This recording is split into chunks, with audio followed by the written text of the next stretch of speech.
करिश्मा कपूर के ex husband Sanjay Kapoor की death के बाद करिश्मा के ससुराल में प्रॉपर्टी को लेकर कलेश खत्म होने का नाम नहीं ले रहा है।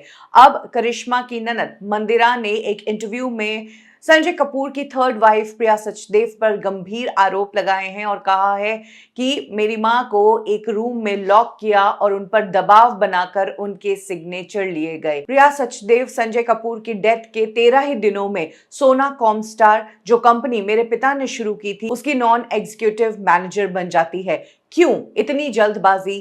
क्यों?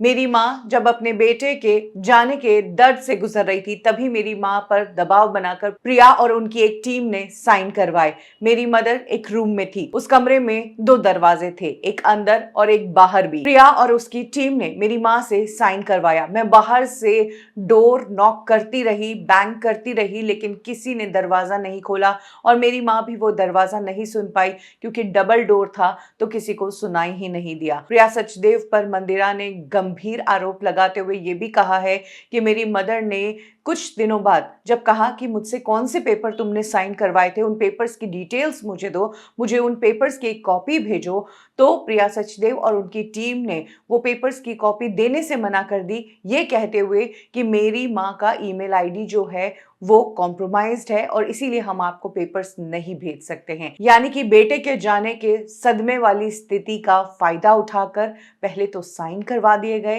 पेपर्स पढ़ने का टाइम नहीं दिया और जब संजय कपूर की मां ने पेपर्स मांगे तो उन्हें वो पेपर्स दिए नहीं जा रहे हैं। यानी कि सीधे तौर पर संजय कपूर की बहन ने प्रिया सचदेव पर गंभीर आरोप लगाए हैं और कहा है कि प्रॉपर्टी से मेरी मां को अलग करने में प्रिया का भी पूरा रोल है।